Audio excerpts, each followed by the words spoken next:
Yo, Vision fans, Ready Player Will here. Back after a long hiatus. I apologize. I have been back in the office full time for work, and so just my schedule to get things done and my stamina just all over the place. But Elena just came out in Global, and I am a huge fan from her Final Fantasy Brave Exvius days. I absolutely had to do a full comprehensive video on her. I do intend on doing videos again real soon, probably a little more short and sweet than what we've done in the past, but let's dive into things. So Elena is new to Global. We're all super excited about her. It's finally time to dive in and see what she can do. So the review breakdown for those of you that are new here, doing a character overview, a report card and stat analysis, general thoughts, class job overview, an evade comparison between her and Vinera, vision card analysis, some of the weapon optimization, what you should put on her, and then finally at the end, I actually have her max level 120, and I've tested it against the current dark macro on the top 5 that's being used prevalently. Small update: I left Chocobo Force about a month ago. I actually joined WOTV, which had been the number 2 ranked guild for the past month or so. Just dropped to number 4, but playing at the top of the game at the moment, really putting theory to practice, and so that's been interesting. But this is the layout of the review, so let's get started. Character overview: she's a light element user. The jobs Azure Pathfinder is unique to her, just brought into the game. Kotodama Wielder and Rune Knight make for some really interesting potential setups for her. I don't know if they're all equally good. I don't think so personally, but the fact that she has some options to how she can be built is really amazing, quite honestly. Anytime a character is more than one trick pony, I'm immediately a fan. Weapon: she equips a sword, and then equips, this is actually really interesting, it's helm, cloth, and accessory. Normally, characters typically have a hat, cloth, and accessory, but she doesn't. Why that's important is because, spoiler alert, she's an evade unit, which means she can't equip the sage hat. She can't do it. So you have to find other ways to get her evasion up. But the helm is still a valuable piece of armor, makes her a little bit bulkier, and there's some really strong helms in the game. Move of 3, jump of 1, so the movement's pretty standard. In terms of resistances, weakness 10% dark, no surprise there. But the other resistances overall super strong. 0% to slash, and then 10% to the other popular types, the pierce, missile, and magic, and -5 to strike, but no big deal because her vision card actually gives her strike resistance. So overall, like, pretty fantastic resistances. And then status ailments, actually not great. Sleep and paralyze, the ones she primarily hedges against, and they're just not that popular in the high end, or really any version of PvP, so probably not getting a ton of use, but 10% confusion is somewhat worthy. The report card, so started this a little while ago. The effective HP that we measure on, to define effective HP, is really just looking at a character's health pool, but there's so much more that goes into it, because if you're talking about how much damage you have to do to a character to kill them, it's not just their hit points. You also have to kind of adjust for their defense and spirit and resistances and all of that stuff. So effective HP is basically an equation where you take their base HP and you essentially adjust it for some of those resistances to get like a total, how much damage would I need to do on average to a person to kill them.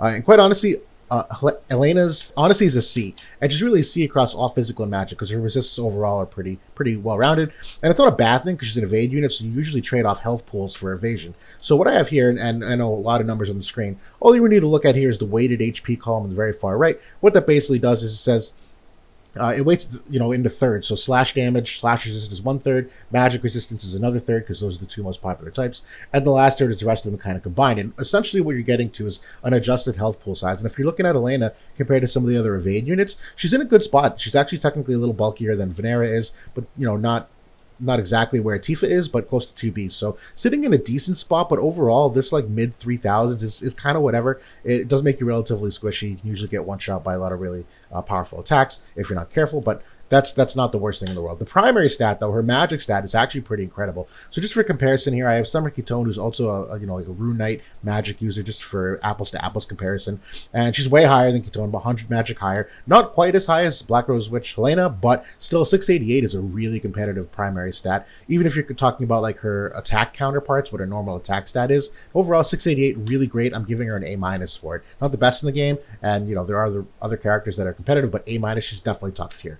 The agility, she's an A. She's one of the fastest in the game when you equip her passive ability on her. The list that you're seeing in front of you right now is a character's agility when you have their passives equipped, per the column header. So right now she's basically tied for the fastest amongst some of the others, which is really important, because when you're talking about, and this is the big question everybody always keeps asking, can she stop the dark meta? My personal opinion, she can bring balance to it. I don't think she can counter it per se, but definitely makes it a far more beatable matchup, like Definitely, and I actually have some video proof of that. So overall, her agility is competitive with the top end of the game. That's really important. In terms of accuracy, she's also top end of the game. So these two columns that we're looking at here, one is total innate accuracy, and the other one is accuracy with passives. Both important to consider both, because sometimes the passives aren't the best skill to put on them. Elena is one of those characters where her passive skill that boosts her accuracy, I don't think is one that you're going to see commonly used. So even though she is like top end, most accurate in the game, you really kind of want to look at the total innate accuracy. And even still,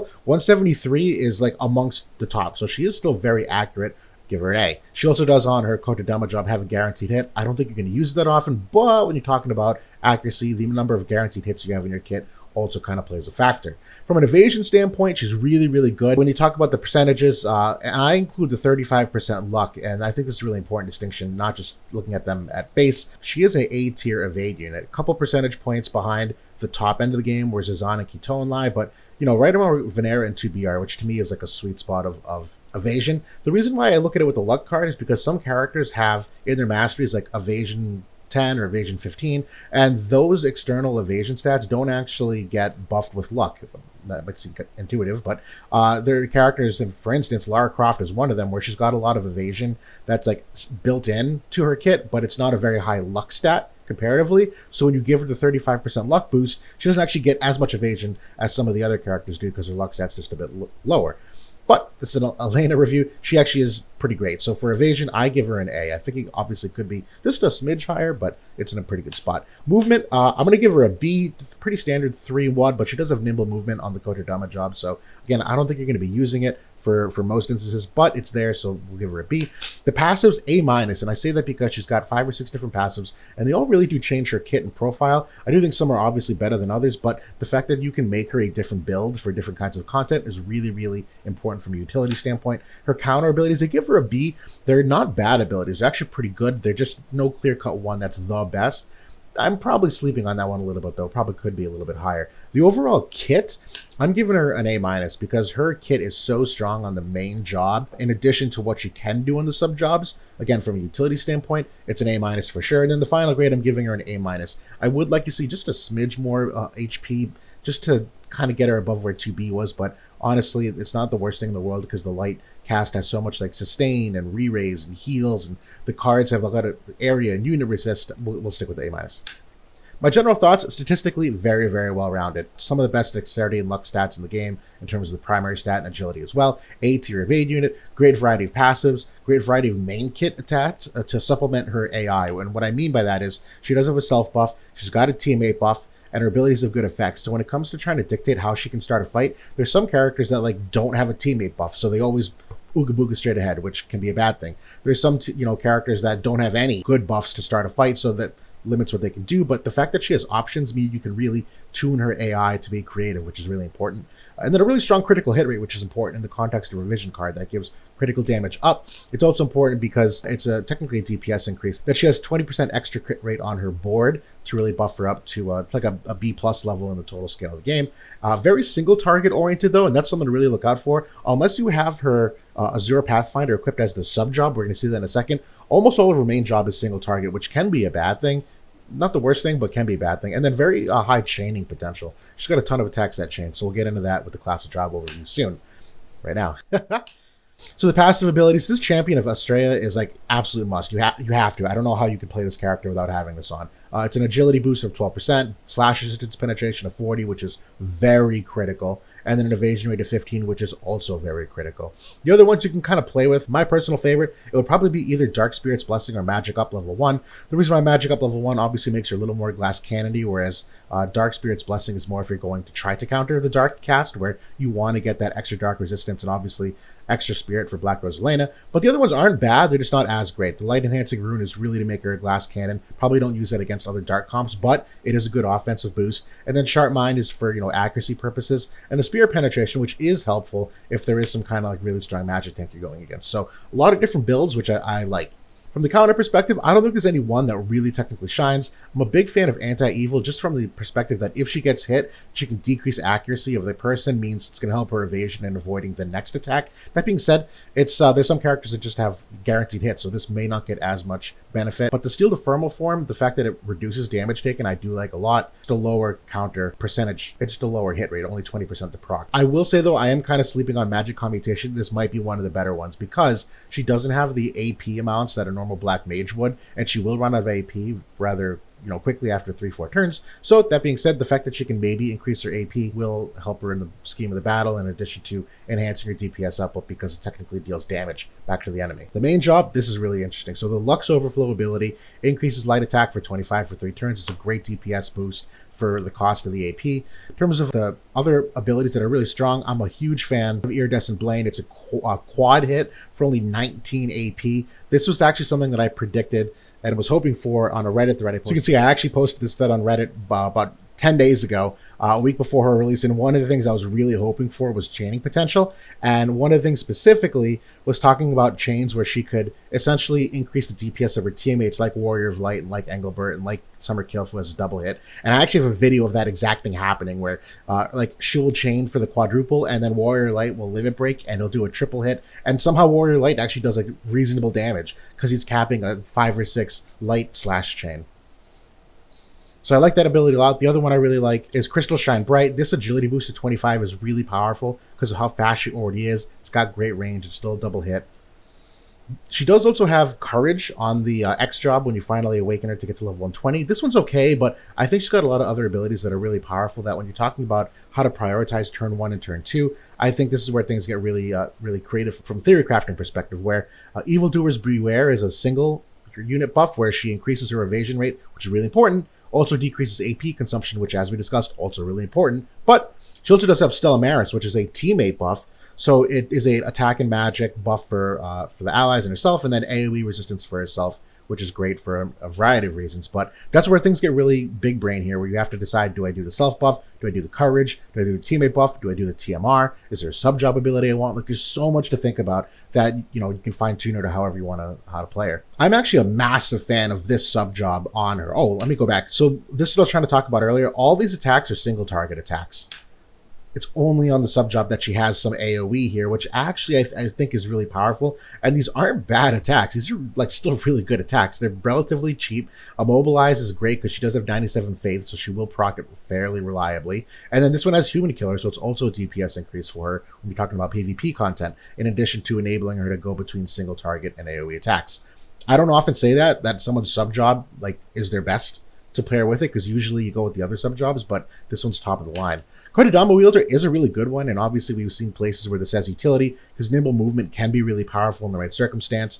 Same thing can be said for the stun status effect, in addition to the 100% hit chance. And she has anti-magic wall, which is reducing the magic 3 times for herself. So like there's a ton of utility in here, but again, you have to decide how do you want to use your first turn or two, and then what are you losing out on by getting rid of the AoE attacks, because even the Kodadama Wielder here doesn't have any AoE, so there's some legitimate trade-offs for that utility.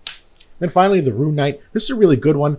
Drain Evocation is obviously like really amazing just because of the range, and it increases the slash resistance penetration by another 40, so she'd get up to 80 with her passive. In addition to that, Hazard Spell is really great just from a DPS standpoint in terms of buffing her magic. And then Lightbreak Rune isn't one that she's going to use in her AI in PvP, but like when it comes to other content where you're trying to imperil a boss and like chunk them down for certain other kinds of events, this is going to be really, really powerful. So again, a lot of utility packed into her, really situational for what you're trying to do. Overall, though, really great. And finally, the Limit Break and the Trust Mastery. So her Limit Break is pretty damn awesome. I didn't realize how powerful it was. So it is a little bit costly for an AP perspective because she doesn't have the full mage amount of AP, but it's another triple hit. It reduces the counter chance entirely when you max it out for the targets.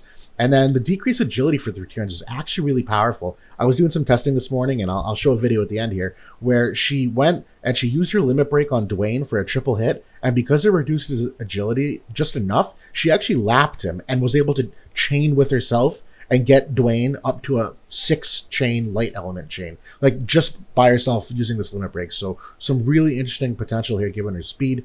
For the TMR, absolutely amazing TMR. Like, I cannot understate that enough. Not only does it have 2 casts, which is a premium on a TMR ability, but when you max this, increase slash attack 25, and then increase light and dark resistance 20% for like a pretty wide AoE, which is great. So that's a really great ability. It is a type of armor, and the reason why I also think this is so strong, since she can equip the Sage Hat, the fact that this has 18 evade on it actually is pretty material. Like if you try to equip some other stuff, I think Ribbon is really the only other competitive evade accessory. This actually gives her like a fair amount of HP and a fair amount of evasion, obviously rounding out some of the defense and spirit statistics. So this is like almost a must-have for me when you put it on her.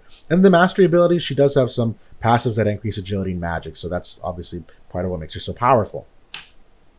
An evasion comparison now. So this is what I wanted to look at when we're talking about her compared to a Vinera and how it's just slightly different. Long story short, this is kind of a standard Vinera equip. I have a teammate in the build that has the Black Rose Land Vision card on for the agility boost.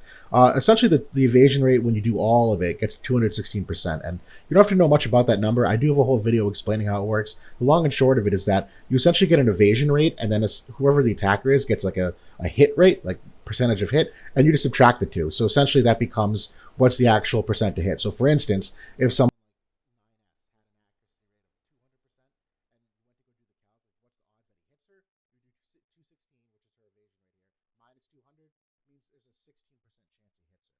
So when you look at someone like Starlight Elena, kind of the same idea.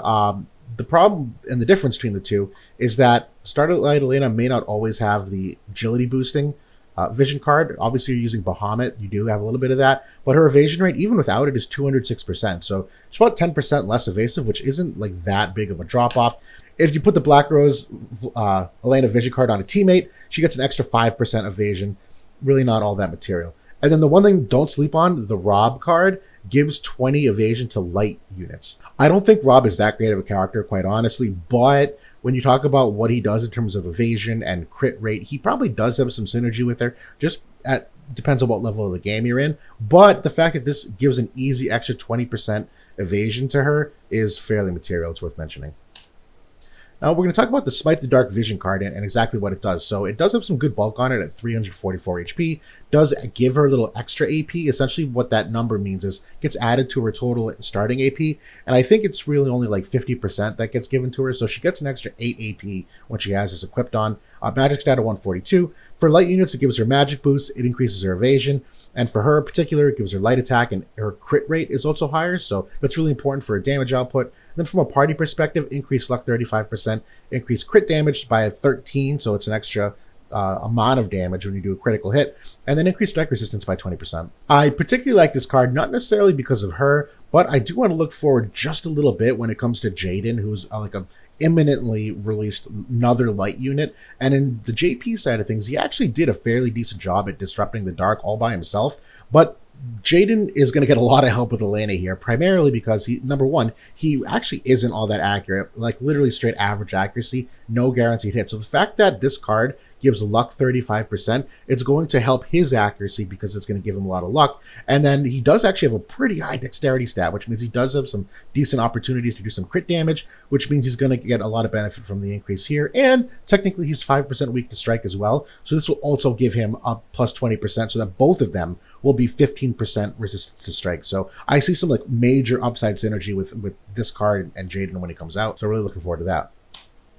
When we talk about the weapon optimization, there really is two different weapons you could potentially go with. The first is Astra Aurora, which comes with her bingo board. I'm a big fan of this. I think this is far superior to Sword of Light, but there is an argument for Sword of Light. The thing with the Estrella Aurora is that it gives her an extra 5 agility. It gives her an extra 12 accuracy, which she already has a high amount of, so this is great that it's already just consolidated in one weapon. It gives her evade of 10. Now again, if you're equipping her TMR on her, since that is the highest number of evade, this second evade actually gets cut in half. That's the way it works when you duplicate stats. So the evade is really only about 5 evade if you're using her to the optimal build. And the crit rate of 10, it's just more crit rate for her, which is great. So it does have modifiers upwards of 20 for her, so there is some extra DPS output. And so sure, when you're looking at the Sword of Light, technically the modifiers are higher, 45 versus the 20. But, you know, the I don't know many people that have the aim build. Like 106 magic is a pretty steep drop off from the 182 magic. And even though it gives you 15, technically she gets 12 accuracy on the Aurora, and 15 isn't a huge upgrade on the Sword of Light. There's some DPS output increase. It's not big. I'm going Estrella Aurora all day. Super sorry, late edit. I totally meant to talk about Espers as well in terms of what's best for her. And there's actually a handful of different options. I am very, very, very, very partial to either Tetrasulfid or Demon Shimmer. And I know she's a magic user, so she doesn't get any real like primary stats out of this. Like 81 magic's relatively whatever. But it also gives her disable resistance, which is again super important. That's part of the reason why she probably wasn't disabled by Dwayne. I think that's incredibly important to give her the disable resistance on top of the 25% extra evasion that they give her. And at least Demon Shimmer, same idea. It's a little bit less, but 20% disable resistance. Its stats are a little bit worse off, so she doesn't get as much agility or as much luck, but it's still 25% evasion, and at least it gives her slash attack up and crit damage up as well. So I think I prefer Tetrasulfid just because the stats are better for evasion, but like Demon Shimmer is like a really viable option here. And so when you're talking about the other kinds of Espers, obviously there are some that are better suited for magic users than other. I do like abusing her agility potentially, but again, it's always map dependent. I do think Bahamut's probably the number one de facto for magic users, where it's just got a ton of magic, it's got magic attack, it's got human killer, magic resistance, just tons you can do with it, critical rate. You can build it in 10 different ways, which is freaking awesome. Another one that's been my low-key favorite for like an eternity is Siren, if only because, again, really high agility one. I love that it has 25% slash resistance on it. She's probably not going to get a ton of benefit from the rest of it other than like critical rate, some evasion rate, theoretically the activation of skill time depending on what sub-job you're using, but again, kind of niche. It's still an overall good Esper considering she starts at 0 slash resistance. This will give her 25. I think another really viable one is Demon Wall. And one of my favorite things about characters with high agility is that you can afford to give them slower Espers because that just really makes them like a little more average in their agility, but it's not a huge loss. Whereas if you give someone like Engelbert a Demon Wall, he's going to be slow as hell. So the fact that you can put this on her and not lose a lot of agility is great because Demon Wall does have 25% slash resistance and it's got 15% dark resistance. So you can quite easily start that extra dark resistance for if you needed to. Okay, now comes the really exciting part. So I did some testing this morning with my new like mono light attack team, and this is against a test of what is like the more popular dark macro in the top 5 of the game. So I'm doing this just to show the stress test of the top levels of things. Like you could probably run this against a lot of things, but you want to run it against what the current meta really is to get to the bottom line of is it competitive or not. I obviously did have some things go my way in this fight that won't always happen, but the fact that it does seem relatively balanced is a good sign. That's what I want at the end of the day, is just to show that there's a threat to the dark comp. So long story short, we're gonna look at this. So essentially, the current macro and a lot of the upper things is to bring Vinera toward the team, and then essentially the dark uses its agility to get this Keen Blade rotation going, and then obviously they'll start moving forward accordingly. And on this map in particular, because it's so small, you really want to get those extra turns in first before the enemy can like draw you into their range and disrupt your movement. That being said, my team's relatively unaffected by this. So this is her TMR ability, gives that resistance up. And just if we're looking at what this team of mine actually comprises, this is the actual setup where this really is meant to be hard against mono dark. If you have a different element in there like cloud or something, you're not going to get a lot of the upside where, you know, the light bangle and I have dark resistance on Demon Wall here, where and the TMR ability of dark resistance up obviously doesn't apply to any damage cloud does. So there's some legitimate holes in it if it's not mono dark that they're going against. But I do have, you know, a fairly standard setup here for trying to counter it. So when we look at the rest of the fight here as it goes on, gives her slash attack up. Yuna will give re-raise to Elena because technically she has 1 hate in the first slot. It's not until Warrior of Light does Brave Presence right here that he takes more hate than her. So technically Elena will get the re-raise, which I want, because Elena, again, is kind of on the, you'll see she gets beat up kind of easily if she doesn't evade attacks. And when you're talking about the Dark comp, which has a ton of accuracy, not only because the Black Rose Elena card, but the Vinera card, the evasion essentially just kind of cancels each other out. So Elena's not very evasive here, which is why I want her to have a little more HP to offset it. Because when you get into these mirror matchups, she's not going to be evading a whole lot, if anything, quite honestly. So she's going to get this re-raise, which will hopefully help her throughout the battle. You can see they keep moving forward. Warrior Light is an absolute stud here, taking barely any damage at all. Dwayne gets his attack up. Black Rose Elena, like you can see how much damage gets done here. This is her limit break, like full bam. Yes, it's devastating, don't get me wrong, but like that's anticipated. So this Iridescent Blade is the quad hit, which I absolutely love. You're going to see it's going to break Black Rose Elena's TMR, which shields her for 3 times. And it doesn't kill her. It gets her damn close, though. So that now when Warrior Light, and we're going to get Yuna to get a Kiraga here. Again, the sustain is part of the light cast, so there is some funky timing, getting Kiraga timing down right. But, you know, no damage here. Eternal Darkness. This is again where things could go wrong. Hypothetically, Elena very easily could be disabled by Dwayne because she does have 97 faith. So this went my way that she didn't get disabled. If she did, this fight's completely over. But she survives. Everyone's seemingly okay. And then now, Warrior Light's going to be able to pull off his limit break. This is one of the things that I was hoping to predict. And you can see we're getting up to a chain of what was it, 5 or 6? Oh, I'm sorry. He uses limit break.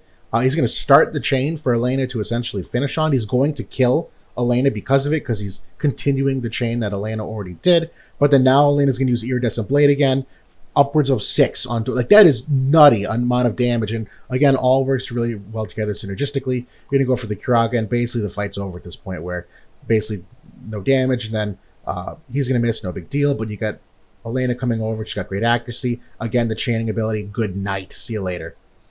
And then the other one I wanted to show you was a fight, and this is using the same mono dark that's kind of being tinkered with, but it's with Knight of Ruin Stern, who just got his EX upgrade. And so we're tinkering with how he fits into things. So this is the same kind of comp, completely different kind of movement, but you're going to see what I was talking about with Elena lapping Dwayne to self-chain. I couldn't believe my eyes. So Dwayne starts off, he's got pretty decent agility, obviously, to go first in the battle. Elena's going to come over. She's got enough AP.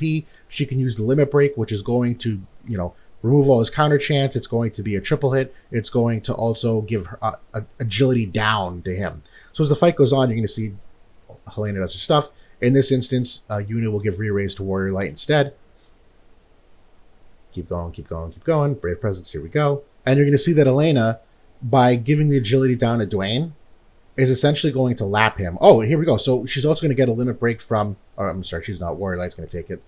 She's just out the range. But you can see she has lapped him and self-chained for a 6 light element. Like, that's crazy. That's such a big amount of DPS output. And when you talk about follow-up damage on that, if you have a teammate like Summer Kill for Rob, then come in and finish that chain, really, really important stuff. So that's Elena in a nutshell. I'm absolutely in love with the character. I do like the build. I don't think she's going to counter the dark meta. And that video I showed you was really situational. As I pointed out, like, Yuna barely lived on the Dark Rose Elena limit break and just got the Kiraga off in time, because cast time is delayed sometimes, right? Like, Elena missed the disable. So it's not perfect, and it shouldn't be. It shouldn't be a hard counter. But the fact that it actually seems competitive is a really, really great sign. Well, this definitely went longer than I will be doing in the future, but I wanted to give this character the love that she deserves, and I can't wait to play with her more. I do hope that she brings some balance to the game, and per usual, thank you everybody for tuning in and watching. I'm so sorry I've been gone for so long, but really looking forward to getting back to doing some content for you again.